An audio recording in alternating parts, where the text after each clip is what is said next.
How do you respond when the globe's biggest democracy chooses it doesn't require your approval anymore? You fight back fiercely. This goes beyond simple trade disputes. This concerns authority. And currently, India is escaping control. America recognizes this reality and feels anxious. During July's final days, ex-President Donald Trump warned of imposing 25% duties on goods from India. The stated explanation, unbalanced trade. The actual motivation, India advances rapidly while Washington dislikes losing command over what it cannot manage. Here's what many fail to grasp completely. India has moved past simply keeping pace. They're constructing an alternative tomorrow, making established superpowers extremely uneasy. Consider this. America has dominated global standards for more than 100 years, technologically, economically, and culturally too. Yet we're witnessing a different type of nation emerge. Rather than mimicking Western approaches, they're pursuing something much more intriguing, competing using their own methods. Today, India ranks as the world's fifth biggest economy, tracking toward third position before 2030 ends, likely surpassing both Japan and Germany. However, this extends beyond simple GDP figures. This concerns the nature of power India is developing. Examine these statistics. More than 1.4 billion citizens, with most being younger than 30. That represents a technology-powered population boom. Nearly 1 billion mobile devices, approaching 900 million web users. By next year, you're observing the planet's largest connected democracy coming online simultaneously. What's remarkable is India's use of domestic innovations. Their UPI payment network doesn't just rival Visa and MasterCard, it exceeds them in processing volumes. ISRO, their space organization, successfully reached the lunar South Pole, spending less than typical Hollywood film budgets. D-Jets. Additionally, they're organizing human space missions called Gaganyaan for 2026. Such advancement isn't coincidental, it's calculated. India pursues leadership positions in chip manufacturing, artificial intelligence, quantum technology, military production, and renewable power, not through importing breakthroughs, but by creating complete systems. Through initiatives like Make in India, they're moving beyond discussions toward rapid expansion. Major corporations, Apple, Tesla suppliers, Google data facilities are relocating because India represents more than a marketplace. It's a production substitute for China. Given today's disrupted supply networks and changing partnerships, this development is enormous. What does America face because of this? Let's speak honestly. Washington expects to remain the central hub. When America makes requests, nations typically comply. But India operates differently. India pays attention, then decides independently. That's what DC officials are beginning to understand. India isn't developing into a conventional partner. It's evolving into its own power center, independent, practical, and self-governing. This frightens policymakers, not because India acts hostile, but because it no longer seeks permission. Yet here's the fascinating aspect. This isn't about competition. This involves creating multiple power centers. The concept suggests tomorrow won't be controlled by one superpower, but influenced by several strong voices.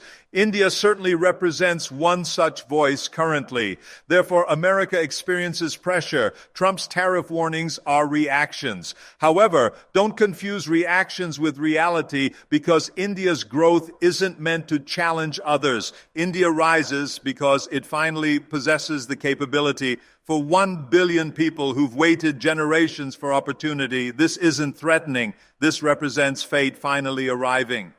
When you question why America suddenly emphasizes trade gaps and Russian petroleum, understand this: it transcends economics. The world realizes India no longer follows others. It's prepared to guide. Now let's examine the actual mechanisms driving Trump's 25% tariff warnings against India. This isn't some random political gesture or attention-seeking headline. It's a deliberate action motivated by pressure, power changes, and honestly, outdated beliefs about how global influence operates. Begin with commerce.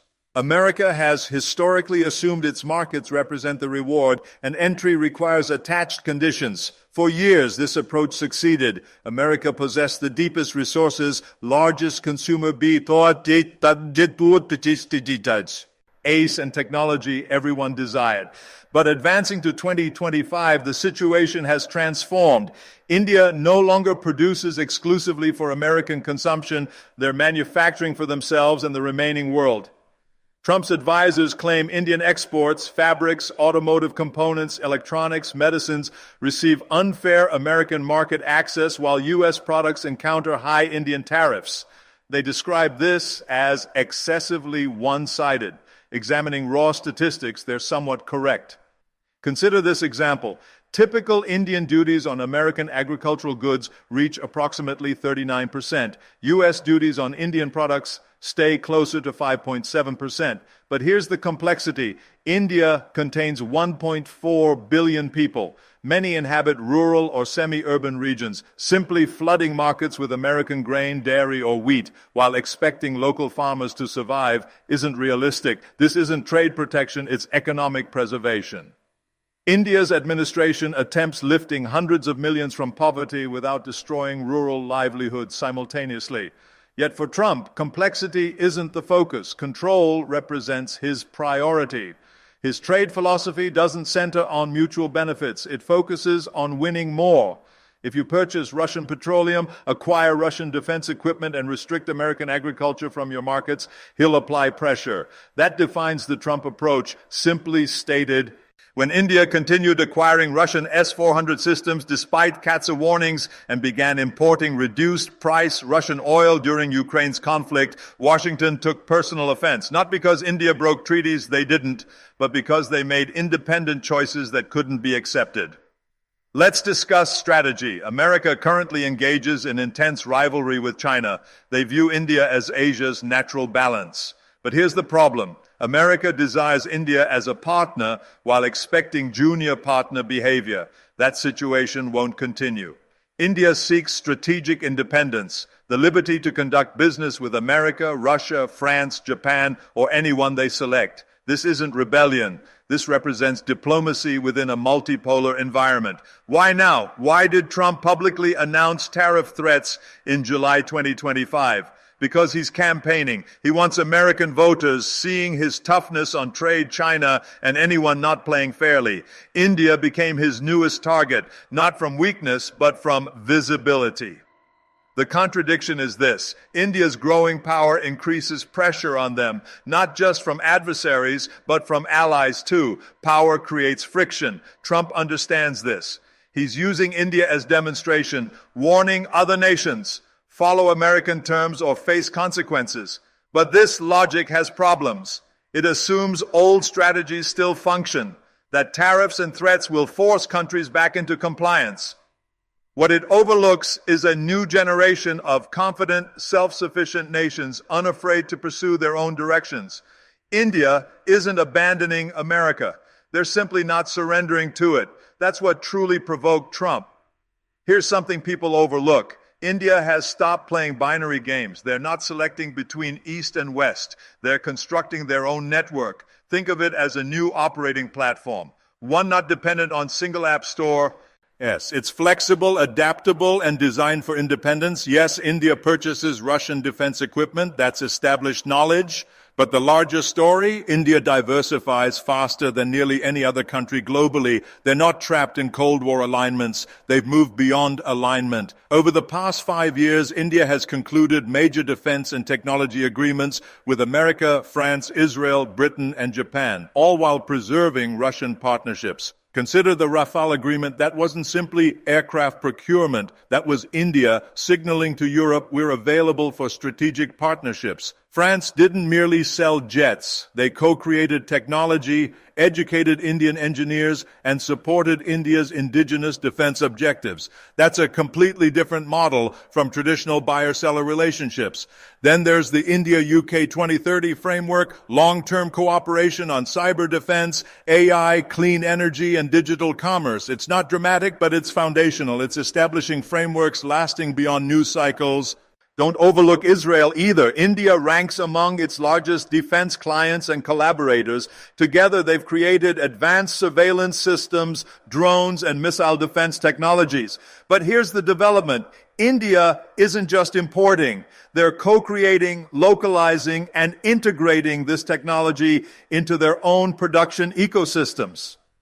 This brings us to an important point. India isn't simply purchasing power. They're developing self-sufficient defense capabilities. By 2025, over 70% of India's military buying budget targeted domestic manufacturing. HAL, DRDO, Bharat Dynamics, these organizations aren't just government departments anymore. They're becoming worldwide defense suppliers.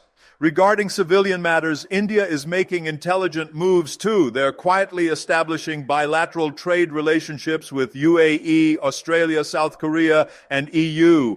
These aren't ceremonial agreements. These represent supply chain restructuring, green hydrogen partnerships, digital trade channels. India isn't waiting for worldwide agreement. They're building regional strength. They're also leading among global South nations, collaborating with Africa, Southeast Asia, and Latin America on infrastructure, education, and medicine access, not for domination, but for large-scale cooperation.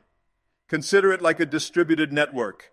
Decentralized, resilient, unaligned, yet connected. This is what Washington sometimes misses.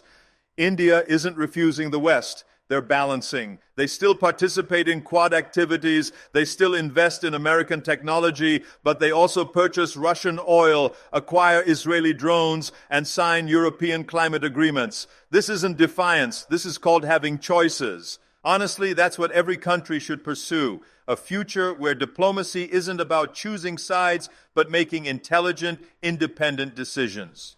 When Trump or other Amerifiates can leaders pressure India to conform? They're really saying, we don't want you selecting your own path, we want you following ours. That's outdated thinking. This century doesn't belong to any single nation. It belongs to networks of independent states that understand adaptation and collaboration. Currently, India is doing exactly that.